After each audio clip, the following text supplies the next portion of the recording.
Welcome to another episode of Life and Whiskey. As always, I'm Jordan. Just had to correct the bottle there. Our fourth and final Grangestone experience here. Grangestone Highland single malt Scotch whiskey, double maturation in a rum cask.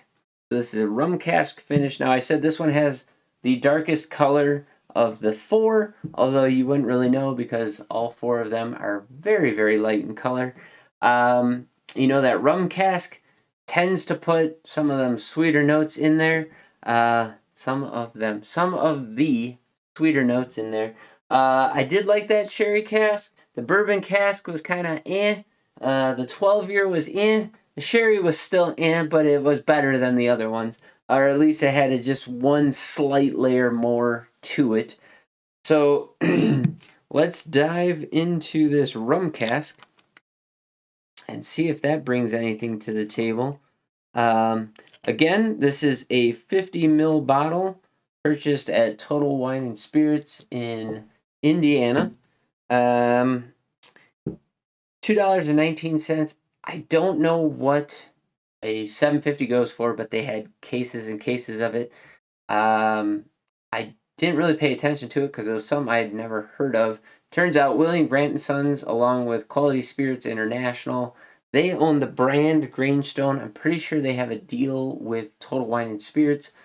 Was in the Total Wine and Spirits the day or two after Christmas. A lot of the shelves were picked over, and I don't know if they just had a ton of this stuff to fill shelf space, or if they just had a ton of this stuff, and so they had it out. But they had like a whole shelf devoted, like this wide, this tall to the floor, devoted to the different styles of this brand. And I wasn't willing to take the 30 some odd dollar gamble, having no clue what it was, and also because it's a Highland Scotch, proof down to 40%, and it's just not something that I'm typically interested in. But none of them are bad so far, and we'll kind of wrap it all up at the end of this video here. But let's get into the nose, and already the nose vastly improved. A lot sweeter. So I still get the malt. It's fairly heavy in the malt, but a lot more vanilla and honey and almost like a passion fruit kind of a smell, or a really, really ripe pineapple. But I mean, like very, very edges of that. I mean, it's really tucked in there. It's not dominating anything. If I get my nose really deep in there, it's just malt, same as all the others, but it has a fresh crispness to it that the others did not. Like it smells like, okay, time to go all whiskey explorer. It smells like if you were sitting on the ocean and it didn't smell like an ocean, but the freshness and the crispness of that clean air, it smells like that without any of the ocean characteristics. So none of the salty, briny, seaweedy, dead fishy smells. It just has a very crisp nose profile. But if I was cognizant enough, I think I'd be able to tell you that that was a rum cask finish because of how it presents. There's just something in the back of your head, and maybe it is power of suggestion because I know it's a rum cask, but there's just something there that when I smell a rum, it has a very definitive break in the nose profile that cleans it up. There's nothing clingy, but there's malt, there's graham cracker. Pretty pleasant nose, not overpowering, nothing jumping out of the glass at me. Just a nice, hey, I'm a little scotch hanging out here kind of a smell. I do like it. There's a sugar smell. Like if you've ever opened up raw cane sugar and smelled that, I can smell that in this glass, which is interesting. Again, not sure if that's power of suggestion or not, but quite nice. Okay, for the taste,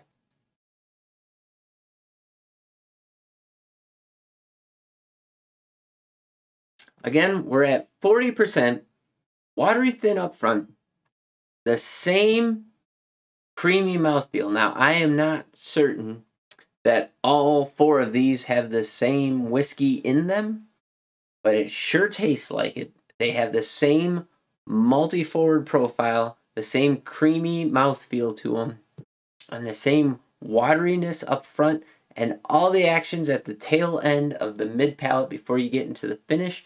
And it's short, small, like 1 or 2 notes that are barely perceivable.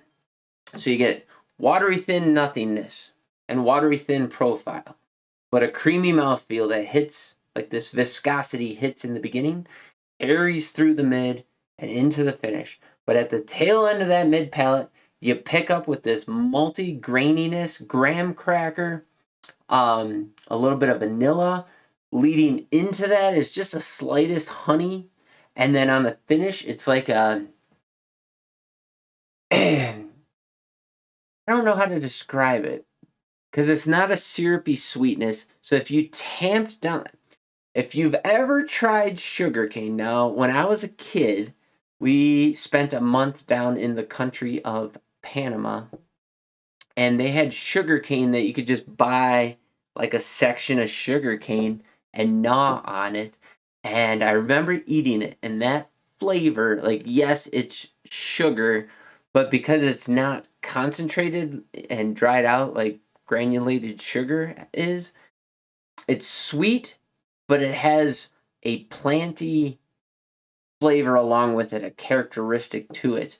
It has that, which is what rum is. So it makes sense to me, but mixed with that creaminess, I you know what? It's a toss up between this and the sherry cask as far as the best. I might be leaning towards this because the characteristics of rum are not dominating. They're just on the edges of that maltiness, and they really play well together. So I actually kind of digging it. Second sip. Eh, that brought malt forward, and it was like malt and a little bit of a vegetal note, a little bit of a funk brought with that malt, and then it picked up with like this zingy um, ethanol at the end. Not like high proof, just like there's ethanol, like like grain alcohol ethanol. Like it wasn't blended in.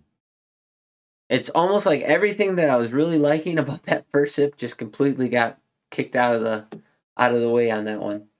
Um, there's a heavy graininess, and I'm trying to figure out what it is. It's almost like if you were just to eat raw flour. Like there's this graininess that's just like you just took a small bit of raw flour and ate it kind of over the top of everything. And that's kind of the through line. And I would say that's kind of the through line of all these. But this one, it's coming out even more that it's like there's the malt profile and then there's this flour thing going on, like baking flour. All right, I don't know. I'm gonna have to try a third time just to find out whether I like it.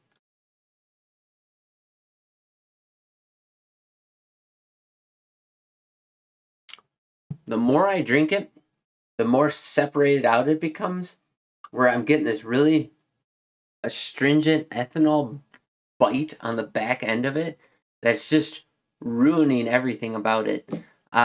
Leading into that, you get this heavy, creamy maltiness, some nice sweet notes, a little bit of vanilla, some nice graham cracker, but then it's just crushed by this abrupt ethanol tannic note. I don't even know. All right, scratch that. I'm not such a fan of that one anymore. All right. Well, that's a shame because it started out so well. Last sip, it kind of came around, but that ethanol is just kind of lingering in the background. Not really so good. So, anyways, drop in the comments below if you've ever had Grangestone Rum Cask finish and what you can find a bottle for in your area. I'd be interested in hearing what you have to say. With that, The 12-year, the bourbon cask, and the sherry cask. None of them brought anything worthy of talking about to the table. However, my favorite, the one that stands above all others, is the sherry cask because it brought just the slightest bit more characteristic, and it didn't fall apart like that rum cask did. So there you go. If you're gonna spend however much money, if all things being equal, if prices are the same, I'd say get the sherry cask. Other than that, sorry, Grangestone, I am not a fan. However, I'm not really that big of a fan of Highland Scotch to start with, but that is not lifting my skirt up at all. So, yeah, there you go. Not going to crap all over it too much, but that's what I got to say about that. As always, thanks for watching. You guys have yourselves a great day. Let me know what you think of this. Check us out on BitChute, Rumble. I guess if you're watching on YouTube, all right, happy 2024, even though this is January 2023. And we'll catch you in the next video.